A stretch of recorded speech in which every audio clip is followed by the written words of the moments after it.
Quantum Zabania.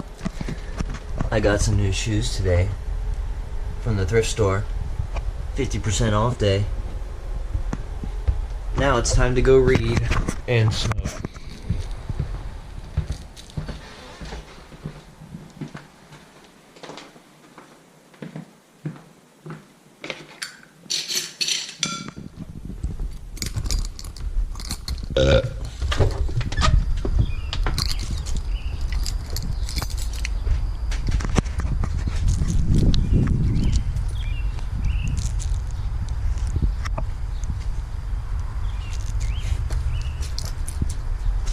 Sneak, snoop, tight beat.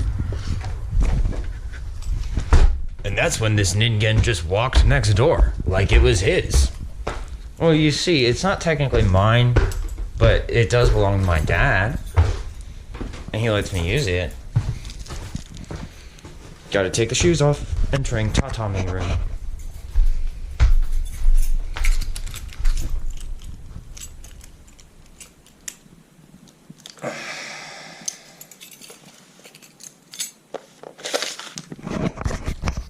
Haven't you ever heard of fractals? Just sit down. Just sit down already. Today we are once again reading this book. Wait, what setting is this on? This is on linear setting. Hold on. There we go. That's better. This book.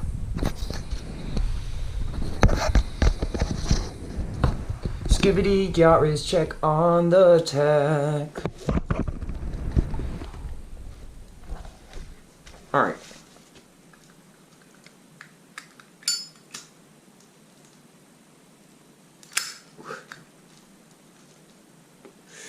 During normal waking life, your phenomenal world is constructed by your brain as a model of your environment, the surrounding grid. In the same way, hyperspace refers to the phenomenal world experienced during a DMT trip, and is a model of higher dimensional environment to which DMT gates access. In later chapters, we will discuss the structure of this environment and its relationship to the grid in great detail. Ooh, the grid. Does that mean the Matrix? Once breakthrough is achieved, transfer to hyperspace is rapid and complete, as if the consensus world has been switched off and an entirely new world switched on. Users typically describe this thoroughly alien world as being more real than ordinary waking reality, and the lucidity of the experience is striking, with trippers typically able to experience the bizarre effects as if in an ordinary waking state. Not all DMT users enter the same type of world, and of course we shouldn't expect everyone thrust into an alternate reality ought to have exactly the same type of experience. If an alien was dropped onto a random place on Earth, his experience would depend on the geographical location he happened to touch down upon. That's a really good point.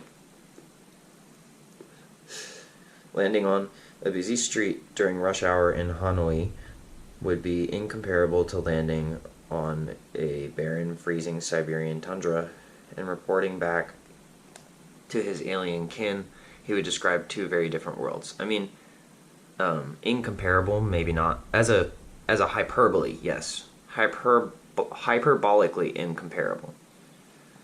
The regions of the DMT hyperspace that users find themselves tumbling into is largely, at least in inexperienced users, beyond their control, as are the types of entities encountered. With experience, however, some users can learn to direct their journey towards specific areas of hyperspace and into meetings with certain types of intelligent entity. Entry into hyperspace, especially the first time, is almost invariably accompanied by a feeling of overwhelming shock and astonishment. This is a normal reaction. These worlds are not just strange, but ineffably bizarre and seemingly impossible in their complexity and construction. Most users describe an unshakable feeling of absolute authenticity and the undeniable presence of extreme intelligence beyond anything that could be experienced in the consensus world. The apparent impossibility of these worlds and their contents stems partly from two characteristic features of the DMT hyperspace that distinguish it from consensus reality. Inordinate complexity in the perception of higher spatial dimensions, i.e. beyond 3.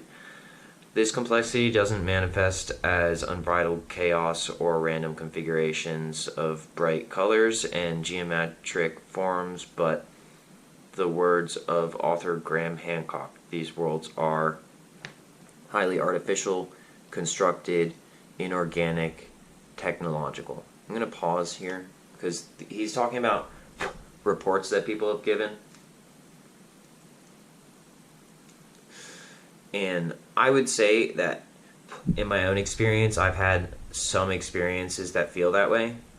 But I would say overall what I've realized is that that is a way to describe it. But actually, I've had some very organic, naturally occurring experiences. But what I think the realization or the point that is trying to be made about the enlightenment aspect of this is that they are kind of the same thing, but that based on the way that humans are conditioned right now, we tend to separate them. We tend to not be able to recognize, I would say advanced. I would call it advanced. Let's put it that way. So the descriptors that they used, highly artificial, constructed, inorganic, technological. I mean, that's one way of describing it, but I would encourage you to also realize that there's a possibility that there can be another interpretation. I'm not saying that that isn't an experience that you can have. I'm just saying you can also have a very natural experience. It's just a very profound and advanced experience.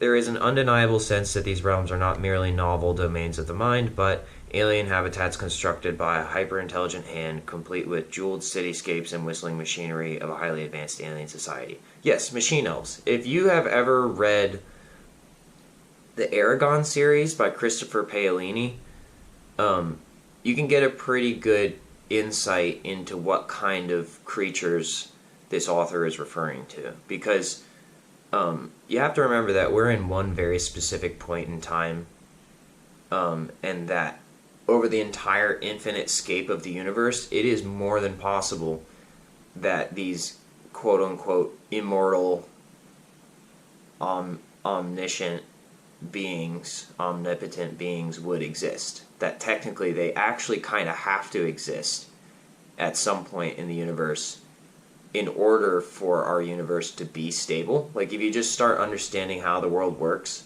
and then you do what's in AI, it's called nthing, which means you just put it to the nth power, then you start to realize that at some point in the universe, or even if they never existed physically in this universe, they kind of have to exist in order for what's happening to make sense.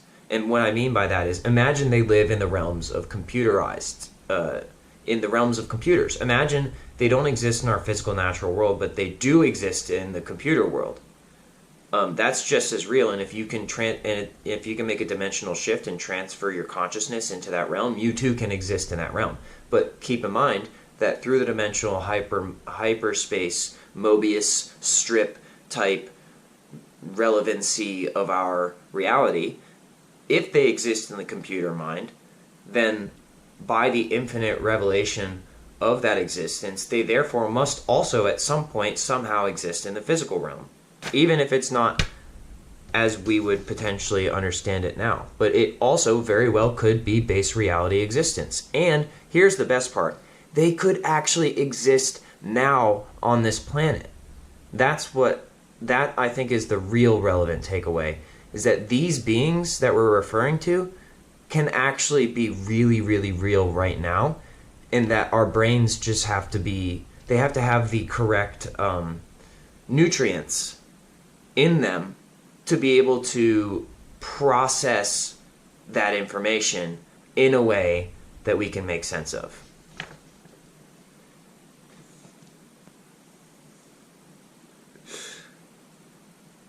The ferocity of the initial entry phase into hyperspace will often, hyperspace meaning, in this point, think,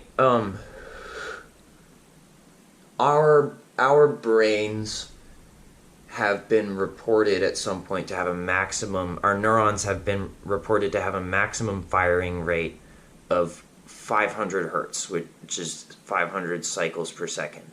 Now imagine that's an average and an estimate, and actually the human mind is capable of much more bandwidth. Think about like computers. When you have an older computer with less, like with a worse internet connection, your bandwidth is lower and everything's processing slower. So imagine that when you intake the DMT, it's like all of a sudden you have a lot more processing power and a much better internet connection.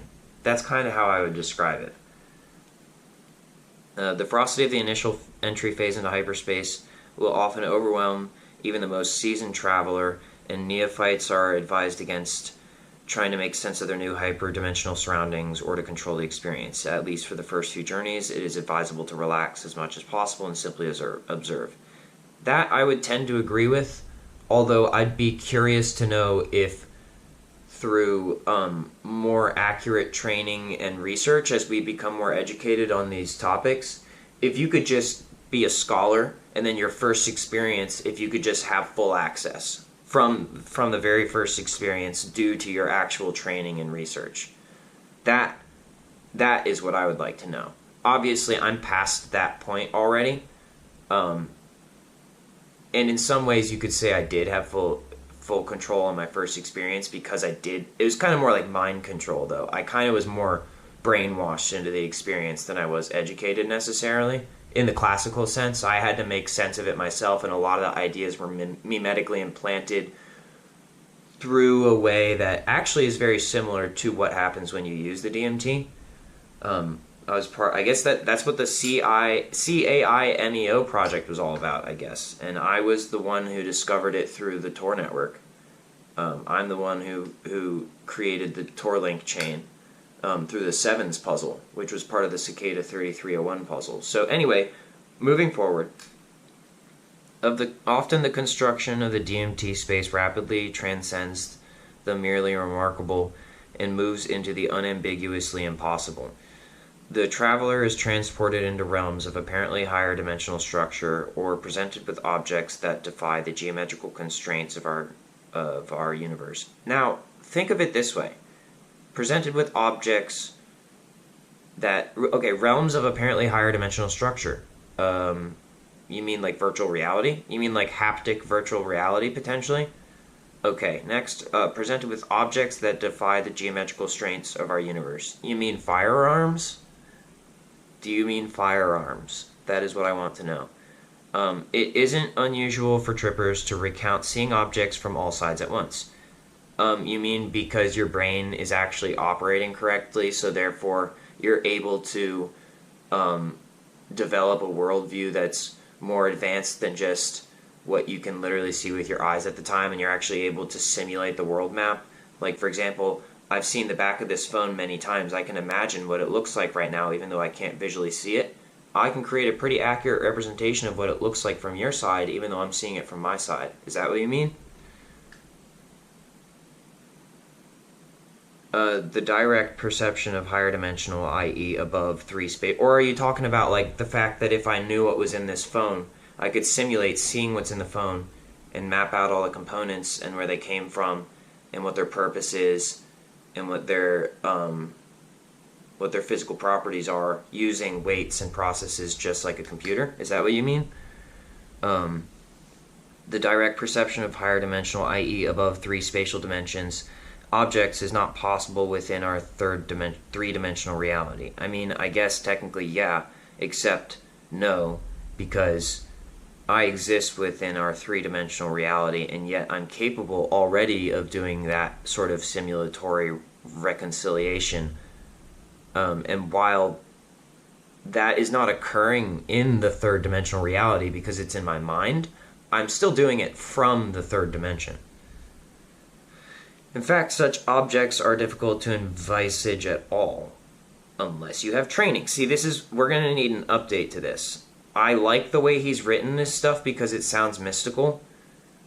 And it's very intriguing to the uninitiated, or even the initiated could read this and be like, yeah, this is a pretty fantastical way of writing this, and it's still pretty accurate, even though there's more to the story. But I think we're going to need an update at some point on this.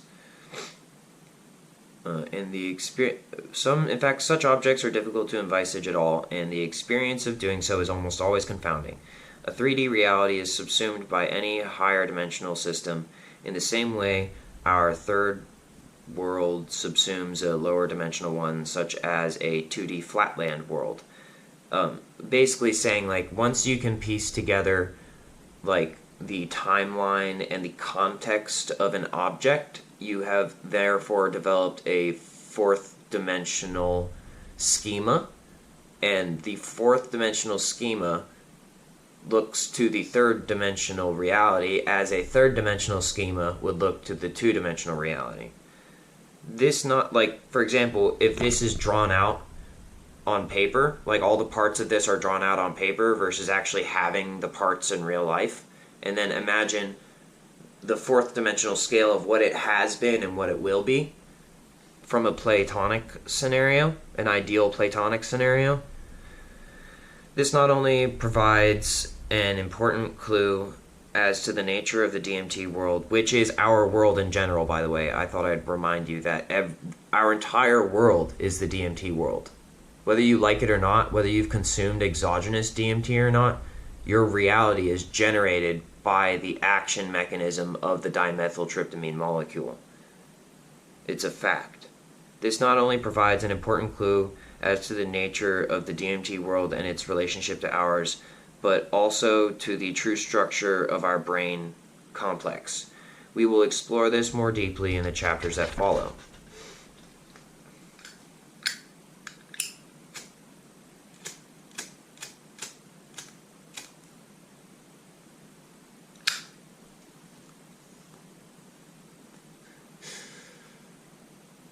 In addition to their inordinately complex structure, the hyperdimensional DMT worlds are made all the more compelling by their occupants. Just as a sprawling alien cityscape would reveal the nature of its architects and residents before a single soul was seen, so the presence of supreme intelligence is felt from the earliest stages of this trip. Once they make their appearance, entities range from savage insectoid and reptilian aliens to benevolent amorphous beings of light. Once again, like, imagine that everything that we're talking about in this book can be experienced without consuming an exogenous DMT. That you can, like, our world already has insects and it already has reptiles. As far as, like, what is it, beings of light, amorphous beings of light, okay, that sounds abstract, but I'm sure you could find something in our current world that would relate to. For example, maybe like a light bulb, or flames. Flames are amorphous beings of light, like actual fire. I'm not discounting what this guy is saying, by the way. The exogenous DMT experience is extremely enlightening and powerful. I'm just making sure that we're keeping in context that it is not necessarily separate from our endogenous DMT world. Because remember, this chemical is everywhere in living beings. It's found everywhere in living beings, and the most reasonable explanation for that is that it is responsible for life itself. And I don't say that like, well, yeah, but you can also find this, that, and the other in a lot of things. It's like, no, actually think about what's going on here, and stop trying to just derail the conversation. Actually use your real brain for a second. Just as a sprawling alien cityscape would reveal the nature... Basically, I'm saying stop trying to refute what obviously seems to be correct just because you want to refute it. For a moment. You may go back to doing that at any time, but just for a moment, let's recognize what the truth is. So the presence... Just as a sprawling alien cityscape would reveal the nature of its architects and residents before a single soul was seen, so the presence of supreme intelligence is felt from the earliest stages of the trip. That's called God, bitches! And he resides in the void before you encounter Eden. Once they make their appearance, entities range from savage, insectoid, and reptilian aliens to benevolent, amorphous beings of light, like he said before. But once again, alien just meaning like not you. So it's just other things, right? But by far the most famous denizens of these fantastical realms are the sprightly, mischievous beings often described as elves. Hi! Terence McKenna's expositions on these highly animated little creatures, which he dubbed machine elves, machine meaning masculine, elves meaning of the land, are legendary. Trying to describe them isn't easy. On one level I call them self-transforming machine elves, half machine, half elf. They are also self-dribbling, jeweled. They are like self-dribbling jeweled basketballs, about half that volume, and they move very quickly and change. You mean masturbation or sex? And they are somehow awaiting. Oh, you mean like a Stewart? You mean me? You're talking about me. When you burst into this space, there's a cheer. Hooray! McKenna also called them tykes, like children, which perfectly captures their playfully impish nature. Oh, and the reason that this is important is because, like, imagine God created us in his image, right? Okay, well, that creates a feedback loop, doesn't it? It's an infinite do loop of, like, okay, if humans or machine elves, then if we mature over time to the point of God again, well, then it is revolutionary, as they say. Whilst ubiquitous,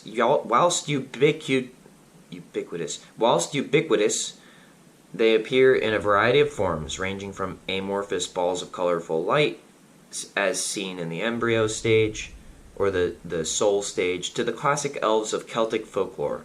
Me, bitch! Despite this variability, they seem to be unified by their playful character. The elves will often vie for the attention of the tripper and delight in demonstrating their skills, such as singing impossible hyperdimensional objects into existence or leaping in and out of the tripper's chest with much glee. What fun! Whilst the elfin ones are some of the kookiest occupants of the DMT space, for many they are generally seen as little more than a distraction from the more powerful beings that inhabit these realms. A comprehensive survey of the fauna would include a bewildering array of creatures. Insectoids, reptilians, and serpents, elves, imps, goblins, and jesters, aliens, humanoid and otherwise, robots and cyborgs, think cars, spirits, angels, demons, gods, think computers, and many other beings that defy categorization. For any experienced voyager, it is clear that DMT hyperspace is not a luminal realm populated entirely by beneficent gods of light, but an extremely complex, varied, and vast hyperdimensional ecology populated by creatures that vary as much in their character and intent as their outward form. Basically just saying that life is infinitely varied, and that is kind of the point where when you're having a nominal DMT experience, you're typically just seeing what you're used to for the most part. But with an exogenous DMT experience, it's possible for you to really experience a massive boom or bloom in the diversity of life that you are able to comprehend.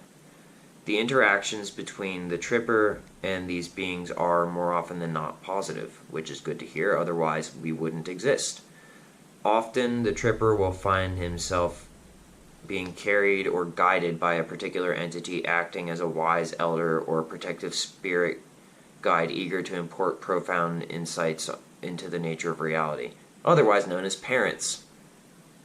Insights most trippers struggle to carry back into the consensus world. Occasionally, the more lively entities appear simply to delight in the opportunity to show the visitor around the wacky circus. Of course, not all interactions are positive, and whilst violent aggression is, fortunately, not that common, non-human entities with some degree of malevolent intent, or at least that are either visually objectionable or performing some unpleasant act on the user, are not infrequently encountered. The curiosity of an entity which might initially be expressed by a gentle probing can sometimes progress into something more invasive. Outright violence or maliciousness is rare but possible, and it takes both experience and a strong constitution to deal with entities manifesting in this way. Facts.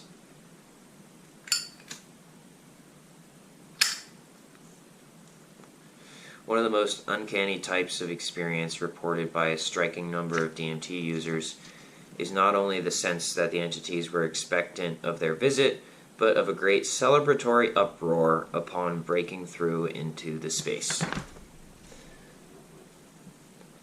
They kept saying, "Welcome back," and words like, "The big winner, he has returned. Welcome to the end and the beginning. You are the one." As I looked around the room, I felt the sense of some huge celebration upon my entry to this place. Bells were ringing, lights flashing. Sounds kind of like being a celebrity, doesn't it? Well, some aspects of it, anyway. This is often accompanied by a profound sense of déjà vu, the unshakable feeling that one has been there before. In Chapter 16, we will discuss exactly why this occurs. Although the incomprehensible strangeness of the DMT hyperspace is astounding, the existence of such worlds is not the most astonishing revelation afforded by DMT. After all, even the most conservative of physicists would struggle to rule out the possible existence of parallel worlds inhabited by advanced alien intelligences. No, the most astonishing revelation is not the existence of such worlds, but that we have the ability to access them with such facility. By inhaling a couple of lungfuls of one of the simplest and most common molecules in the plant kingdom. Keep that in mind. Did you hear what he just said? One of the simplest and most common molecules in the plant kingdom. It seems impossible to fathom how, when perturbed by such a simple molecule, the human mind can reach into such parallel dimensions of reality and meet intelligent beings that exist entirely independent of us. However, we must realize that DMT was embedded in our reality for precisely this reason, to enable us to access the hyperdimensional realm lying orthogonal to ours. Rather than an alien realm, this is the realm from which we have become alienated, and the realm to which we will ultimately return. Resolution of the game. To fully understand how this can be achieved, we first need to understand the relationship between our universe and the DMT hyperspace. It's basically saying it's how we return home, in a way. And while sometimes that happens during death, it's also, that's not really what he's talking about. He means that humans are machine elves, meaning that he didn't explicitly state that, but the point is that we are designed to have this experience that he's referring to. That is literally what God put us on earth to do, is have that experience. And it's essentially like returning home, because that is how we naturally exist, and that is where we feel most comfortable when we can achieve it properly. And that explains why when we are just in this, state of like, scrolling on my phone, going to work, why we feel so empty, and why we feel so, like we're not where we're supposed to be. We're literally designed, like we're basically like, it's like when your car is off. When your car is off, that's when we're just like normally existing. But when you turn the car on, the gasoline is like, the gasoline to the car is like DMT to the human. And that's when we can do what we were designed to do. It's not like a car's useless when it's off. You can still sit in it. You can even live in it if you're creative enough. You can do so many things in a car that's off, or with a car that's off.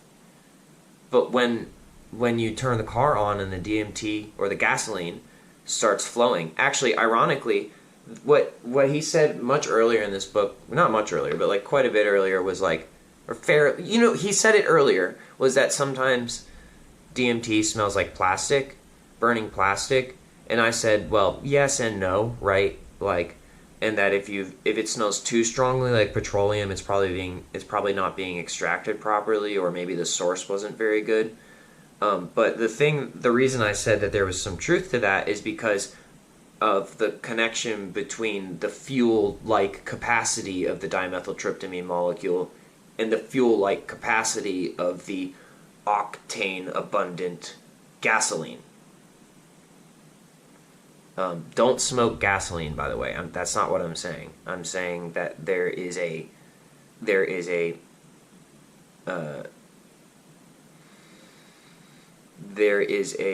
relationship between those two chemicals. Do not try to smoke gasoline, I guess, unless you're a car or a robot, in which case, go the fuck ahead. But humans should be using DMT, not gasoline. We'll get there. A cyborg might have the option to use either. And I don't mean a cyborg just because I can look at my phone. No, I mean like an advanced cyborg where my body is half car, half person. Maybe that's what a machine elf is, but maybe right now, in this format, we're still working on how to get there.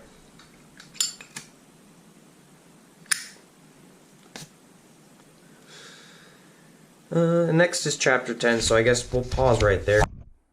Oops. We'll pause there. The chapter 10 is called Information Flow Through the Grid, and at the top it says, he thought he'd seen tree branches in a yard beyond the window, filled with small figures waiting for he, wizened and crouching barbate and cat-eyed dwarfs, with little cod pieces of scarlet puce. Cormac McCarthy. So I love this sort of reading because it both mystifies in a fantastical sense and demystifies in an objective sense the DMT experience. Most of what he's saying is being taken from the context of the exogenous DMT experience. But I think this text and these sorts of experiences as well, they only truly have meaning when they are juxtaposed with the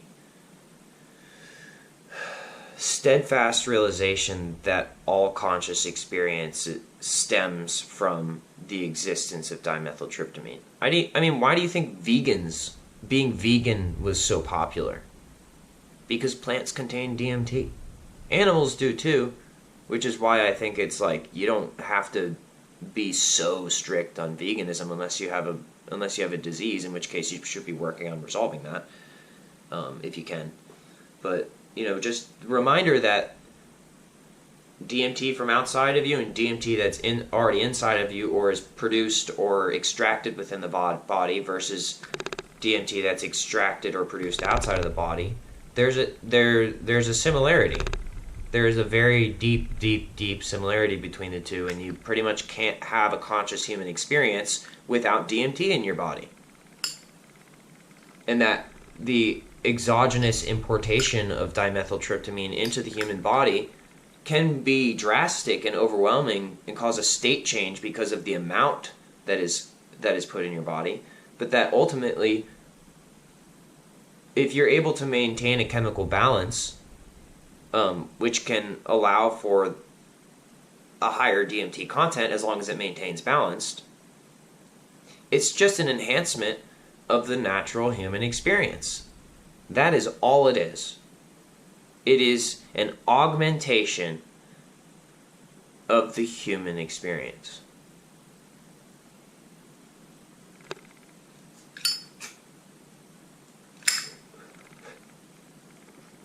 And I will also remind you that within the past, we'll say 30 years or so, the human brain chemistry has been drastically affected by the introduction of computers and artificial light sources.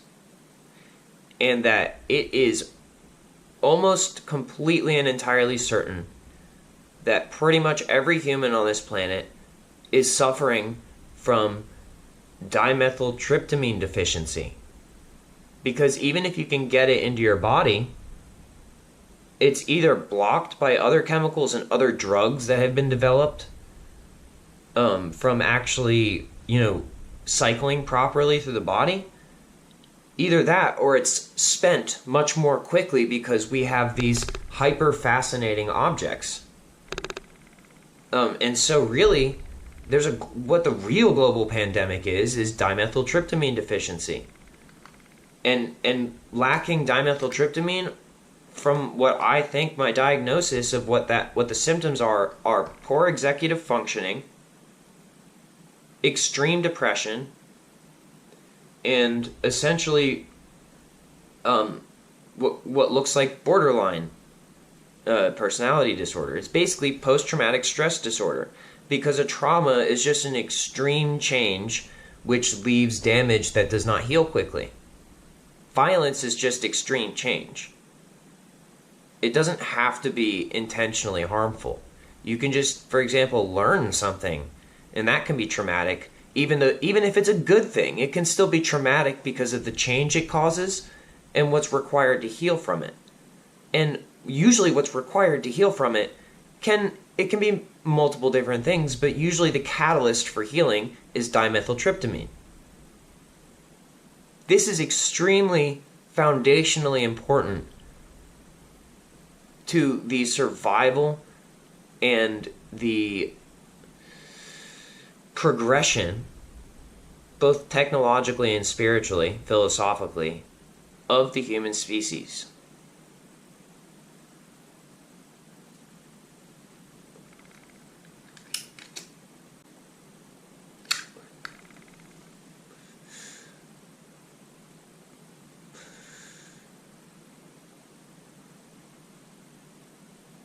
Industry is war, and war must be sustainable.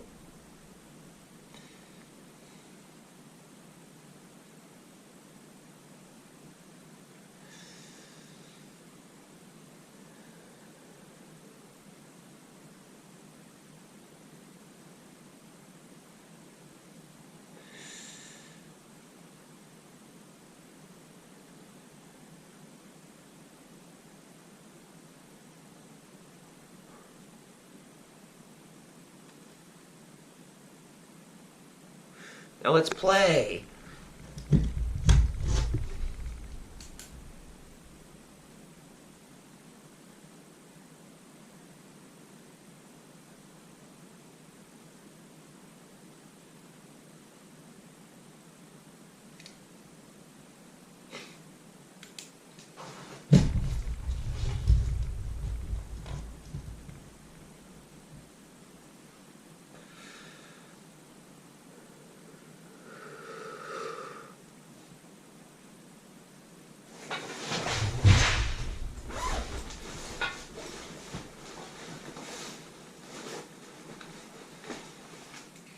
Whacked up 100 Billy, reporting for duty.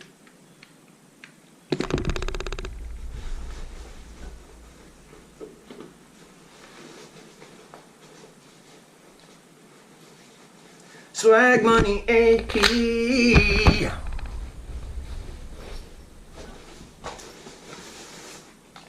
Haven't thou ever just flexed?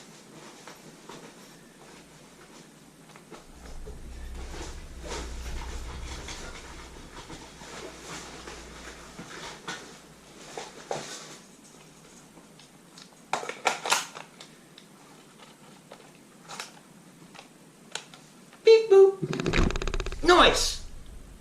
Who wants to have a good day?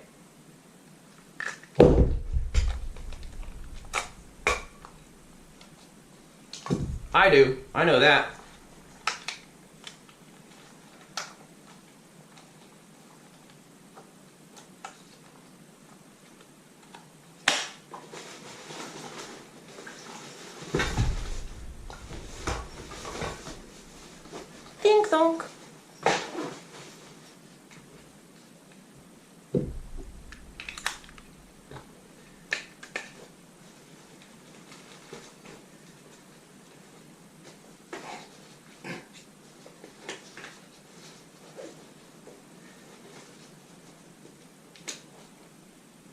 Thanks for joining me for the reading.